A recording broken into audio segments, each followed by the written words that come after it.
For 3 years, I wired my sister $4,000 each month to cover her medical expenses. Yesterday, I learned she was never sick. This morning, everything shifted. My sister and her husband had been joking about their scheme, unaware that Grandma was listening.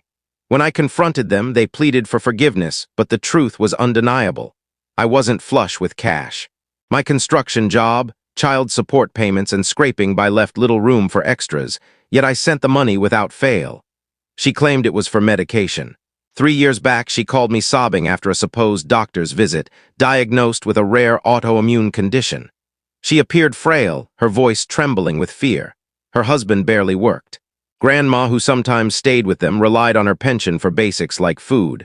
I felt compelled to help. For the first 6 months, I asked for updates. How's treatment? What's the doctor saying? Her responses grew vague. It's complex, or they're tweaking my meds. Eventually, she stopped mentioning doctors entirely, just requesting the monthly funds. After a year, doubts crept in, but I pushed them aside. Questioning her felt heartless. Grandma never hinted at deception. She lived with them occasionally, thankful for their company, always praising my generosity. Then this morning, Grandma called, skipping pleasantries. She'd overheard them last night. Sleepless due to the noisy heater, she caught my sister and her husband in the kitchen, speaking carelessly. "He's still sending it," my sister said. "Every month, no questions asked." Her husband chuckled. "This fool's funding our lifestyle. Just mention medicine and he folds." Then the worst part, my sister scoffed. "He probably thinks I'm dying, too busy with his kids to notice." Grandma's voice was steady. She'd ignored their odd remarks before, but this was unmistakable. The real blow? My sister had been healthy for over a year. She'd kept up the charade, even convincing Grandma the meds were effective. Then came the final sting. Grandma mentioned a pile of cash stashed in a cereal box. They'd begged me to cover their rent, claiming they were nearly homeless. Yet they had heaps of money. I left work, gathered every bank statement, and calculated. 3 years. $144,000, including rent, a car, and emergencies. It totaled $185,000. They'd laughed while I struggled, living comfortably off my sacrifices. They didn't just take. They acted entitled. I called my ex-wife, with whom I'd stayed on good terms. She sensed my distress but didn't press. I needed to see my kids. They'd missed out because I'd been funding a lie. I remembered Jake, a friend in private security. We met at a gas station where he gave me a small recorder. 1 button, 8 hours of audio. I drove to my sister's place, recorder hidden in my pocket. They froze when I walked in unannounced. Their apartment was upgraded. New flat screen, fancy kitchen appliances, high-end speakers. None of this was here last time. I played naive, asking how long I'd need to keep sending money. They stumbled, digging themselves deeper. 20 minutes later, I left with their voices recorded. In my car, I replayed their words. "He's so easy to fool." It felt surreal. I called Grandma. "I got them," I said. She let out a rare laugh. "Good, come back now." At her place, she led me to the kitchen, curtains drawn. A notebook lay open, filled with dates, quotes, evidence. "This started long ago," she said. "You're not their only victim. Last year, my sister opened a credit card in Grandma's name for a medical crisis, then bought jewelry. She'd even asked Grandma, 'How much longer will you stick around?' Grandma showed me a camera hidden in a smoke alarm. Footage captured my sister in a robe, raising a glass. 'Payday,' her husband grinned. 'Mark's working overtime? Perfect, we need a new sofa.'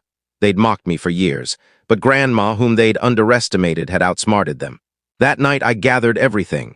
Bank records, audio, video. I emailed it to my lawyer, my sister, and myself. No subject, just evidence. 15 minutes later, my sister flooded my phone. "Let's talk." "Please, Mark, don't do this." I ignored her and drove back. This time, I didn't knock. They sat stunned as I slammed the printed proof on the table. "You stole from me." "From Grandma. You have until midnight to return $120,000, or I file charges for fraud, theft, and elder abuse." Her husband tried to speak. "Shut it," I snapped. "Or you're on the report too." Silence.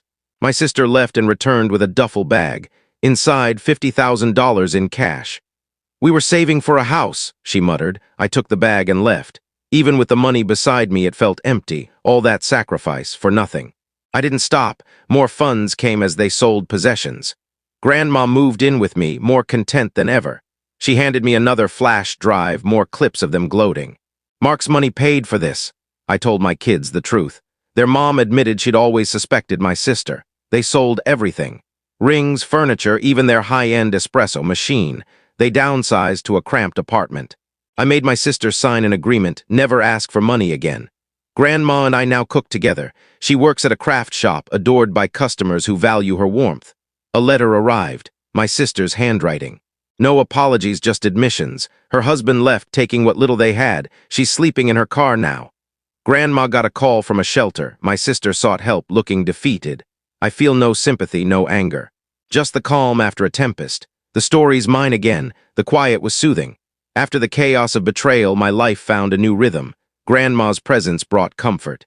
Her knitting needles clicked on the couch, the aroma of her signature stew filling the house. My kids came over more, their chatter brightening rooms that had felt too silent. Then last Tuesday, the past resurfaced. I was at work when an unknown number called. I almost ignored it, but instinct made me pick up. "Mark," a woman's voice unsteady. "Who's this?" "It's Ellen from your sister's old building." My grip tightened. Ellen was the elderly neighbor who'd occasionally checked on Grandma. "I'm sorry to call, but your sister's in the hospital." The words didn't sink in at first, after all the deceit. "What happened?" "Overdose," Ellen whispered. "Found her in a rundown motel off the interstate. She kept saying your name when the paramedics arrived." I sat on a pile of lumber, the construction noise fading. I didn't visit her, not immediately. The doctor said it wasn't fatal, just pills and liquor enough to alarm everyone. A plea for attention, they called it. Her husband had vanished, no one knew where. Grandma broke the silence one night. "She's still family," she said over coffee, her tone gentler than it had been in months. "I don't have a sister," I shot back, but 3 days later I stood outside her hospital room, hand hovering over the door. The woman inside didn't resemble the cunning liar I knew. Pale, gaunt, tubes trailing from her arms, she turned her head, our eyes locked. For the first time in years, we had nothing to say. She's in rehab now. Court mandated after the incident. I don't send money, but I did cover one thing, a DNA test. We're only half siblings. Same father, different mothers. The man we called Dad hid his own secrets. Grandma knew, I suspect. She always seemed to. The lawyer says I could still press charges for the stolen money, but I won't. Not yet. The woman in those hospital images isn't the sister who deceived me. She's a stranger with familiar eyes. Maybe that's the true ending, not vengeance or reconciliation, but the quiet realization that some stories don't wrap up neatly. I still have the recordings, the evidence, the flash drives. But lately I listen more to my kids' laughter in the next room. Grandma humming as she sorts clothes. The simple sounds of a life no longer shaped by someone else's lies. A year has passed since the hospital. Rachel, not my sister anymore, finished rehab. She sends letters, but I don't respond. The DNA test rests in my desk beside the flash drives of her confessions, proof of 2 betrayals. Hers and our father's. Grandma passed last winter. In her will, she left Rachel one item, the old cereal box where they'd stashed my money. Empty, naturally. The kids are doing well. My daughter started college.